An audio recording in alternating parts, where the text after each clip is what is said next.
গত 16 থেকে 20 জুলাই রায়পুর ছত্তিশগড়ের সিনিয়র ও মাস্টার্স জাতীয় কিকবক্সিং চ্যাম্পিয়নশিপ অনুষ্ঠিত হয়, যেখানে কলকাতার 3 জন অংশগ্রহণকারী লড়াইয়ে স্বর্ণপদক জিতেছে।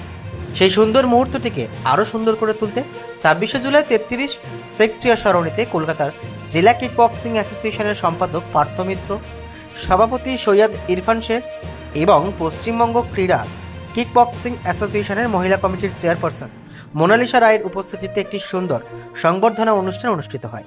বিজয়ী অংশগ্রহণকারীদের মধ্যে আয়ুষী ব্যানার্জি, ঈশান দাস, দেবজিৎ দাস তিনজন বিশিষ্ট কিকবক্সারকে সংবর্ধিত করে এবং নভেম্বরে আবুধাবিতে আসন্ন কিকবক্সিং ওয়ার্ল্ড কাপ চ্যাম্পিয়নশিপে তাদের নির্বাচিত করার সুখবর ও এই দিন প্রচার হয়।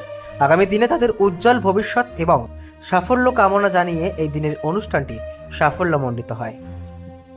আমি তো বলতে চাই কি I am feeling as if I am on the top of the world. কেন কলকাতা থেকে কলকাতা থেকে 3 জন গোল্ড মেডেলিস্ট ওরা কোয়ালিফাই করেছে ওয়ার্ল্ড কিক বক্সিং টুর্নামেন্ট, যেটা আবুধাবিতে হতে যাচ্ছে।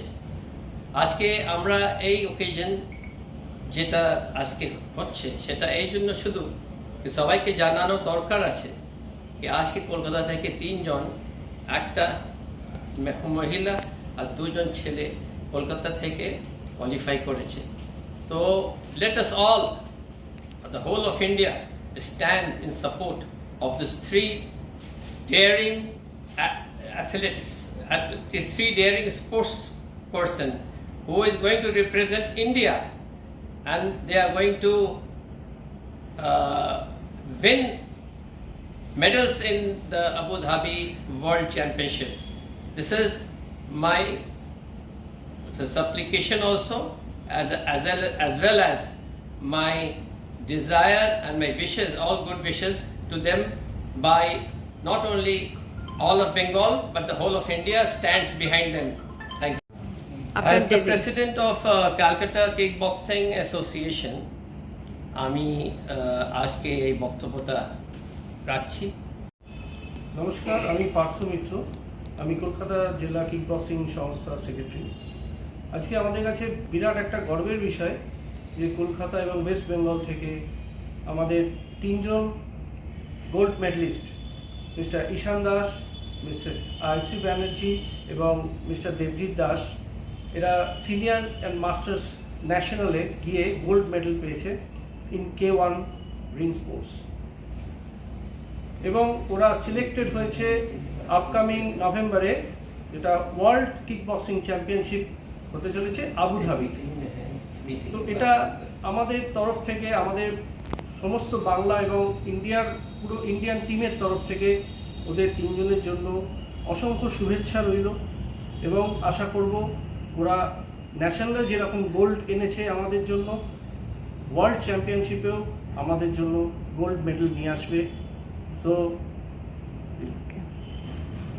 thanks to our players and we wish all the best for them. Overall experience খুবই ভালো ছিল। এর আগে যখন আমি 2023তেও ন্যাশনাল খেলেছিলাম, তখন আমার একটুর জন্য, ওই ইয়ারটা আমাদের ওয়ার্ল্ড চ্যাম্পিয়নশিপ ইয়ার ছিল, বাট ওটাতে একটুর জন্য আমার সিলভার হয়েছিল, তাই আমি ডিরেক্টলি পর্তুগালের জন্য তখন সিলেক্ট হইনি, যেখানে স্যার গেছিলেন খেলতে। লাস্ট ইয়ার ন্যাশনালে আমি গোল্ড মেডেলিস্ট হই, তারপর এশিয়ান চ্যাম্পিয়নশিপে পার্টিসিপেট করেছিলাম ফার্স্ট টাইম ইন্ডিয়াকে রিপ্রেজেন্ট করে। সেখানে আমি ফার্স্ট ফিমেল রিং ফাইটার হয়েছিলাম যে মেডেল পেয়েছিলাম, ব্রোঞ্জ পেয়েছি। ডেফিনেটলি এইবারেরটাও খুব চ্যালেঞ্জিং ছিল, বিকজ যেহেতু world championship year level of কম্পিটিশনটা তুলনামূলক অনেকটাই হাই ছিল, বাট নেভারদ্যালেস এফোর্ট সব কাজে দিয়েছে। আর এখন আই এম লুকিং ফরওয়ার্ড যে এবার ওয়ার্ল্ড চ্যাম্পিয়নশিপেও অতটাই ভালো পারফরমেন্স করবো, আগে যাদের পারফরমেন্সগুলো হয়েছে তার থেকে আরও অনেক বেটার করবো, আর ডেফিনেটলি ইন্ডিয়ার জন্য মেডেল। এখন তো যেটা আমার পার্সোনালি মনে হয় যে ন্যাশনাল লেভেল যে টুর্নামেন্টগুলো হয় সেগুলো একটা বেসিক গেম প্ল্যান দিয়ে হতে পারে, বাট ওয়ার্ল্ড চ্যাম্পিয়নশিপের জন্য অনেক কিছুর উপর স্পেসিফিক্যালি ওয়ার্ক করতে হয়। সেটা টেকনিক হতে পারে, ট্যাকটিক্যাল ট্রেনিং হতে পারে, স্ট্রেংথ হতে পারে, কার্ডিও বিল্ডিং, এই প্রত্যেকগুলোর উপরেই ওয়ার্ক করার আছে। ডেফিনেটলি আমার মনে হয় মেন্টাল ডেভেলপমেন্টটা অনেকটা বেশি ইম্পর্টেন্ট, বিকজ ন্যাশনাল লেভেলে যে প্রেশারটা ফিল হয় আর ইন্টারন্যাশনাল যে প্রেশারটা ফিল হয় কমপ্লিটলি ডিফারেন্ট। তো সেটার জন্য সব প্রিপারেশন এখন থেকে অলরেডি স্টার্ট হয়ে গেছে, অ্যান্ড ডেফিনেটলি লুকিং ফরওয়ার্ড যে যতটা ভালো পারফরমেন্স ন্যাশনালে হয়েছে ততটাই ভালো ইন্টারন্যাশনালে। এখন পার্টিকুলারলি আমার যেটা মনে হয় যে সাধারণত, অন্তত আমি খুব হেলদি বলবো না, বাট একটা হোম বেসড ডায়েট থাকে, কোনো স্পেসিফিক্যালি কিছুর ওপর ফোকাস করা হয় না। তবে হ্যাঁ, যেহেতু এখন সামনে ইন্টারন্যাশনাল খেলা আছে, একটু প্রোটিন রিচ ডায়েট বা ধরো স্পেসিফিক্যালি বাইরের জাঙ্ক একটু অ্যাভয়েড করা, বলছি না যে চিট মিল থাকবে না, ডেফিনেটলি থাকবে, বাট সেটার ফ্রিকোয়েন্সিটা একটু কম থাকবে, যতটা পসিবল প্রত্যেকটা মিলে একটা কমপ্লিট ডায়েট ফোকাসে করবে। নমস্কার, Monalisa Roy, chairperson women in sports committee, West Bengal sports kickboxing association. আর নতুন করে বলার কিছু নেই, আমি আছি এই কিক বক্সার্সদের সাথে, I feeling very safe with all the bouncers and gold medallist.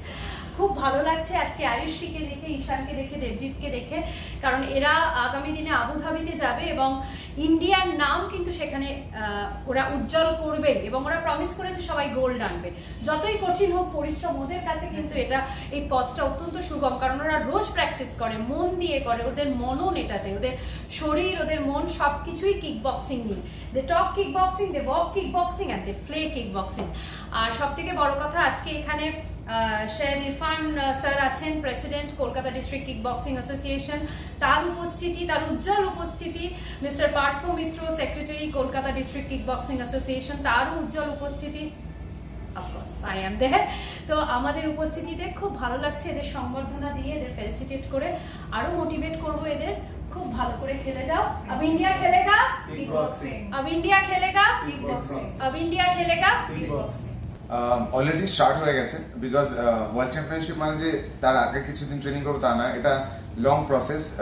এমনকি বলতে পারেন যে আমি যবে থেকে লাস্ট ইয়ার যে আমার পর্তুগালের ওয়ার্ল্ড চ্যাম্পিয়নশিপ ছিল, সেখানে লাস্ট যে ম্যাচটা ছিল তারপর থেকে স্টার্ট হয়ে গেছে যে নেক্সট যে ওয়ার্ল্ড চ্যাম্পিয়নশিপ হবে সেটাকে যে কীভাবে ক্লিয়ার করতে পারি, সেটাকে যেগুলো গাফিলতি ছিল সেগুলো কী করে একদম প্রপারলি ফিল আপ করতে পারি, তো সেগুলোর উপর ওয়ার্ক তখন থেকে শুরু হয়ে গেছে, এখনও চলছে।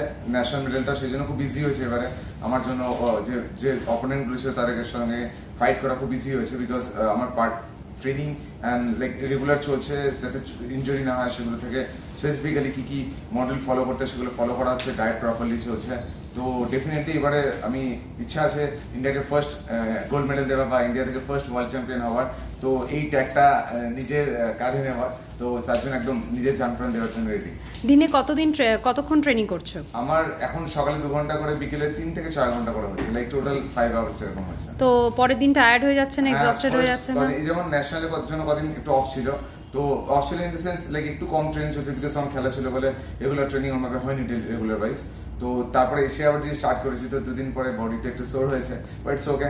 আর 2-3 দিন পরে তো একবেলা কার্ডিও, একবেলা কি টেকনিক্যাল, এইভাবেই কি ভাগ করা আছে? আমার ট্রেনিং মডেলটা পুরো ভাগ আছে, কোনো সময় স্ট্রেংথ ট্রেনিং, কোনো সময় কার্ডিও, কোনো সময় টেকনিক্যালিটির উপরে, কোনো সময় প্যাডিং, ব্যাক বা স্পারিং, এম ডিফারেন্ট টাইমস আর কি সেট করা আছে। এটা থার্ড টাইম, আগে ম্যাক্সে একবার গোল্ড আছে আর পরপর 2বার K1 গোল্ড।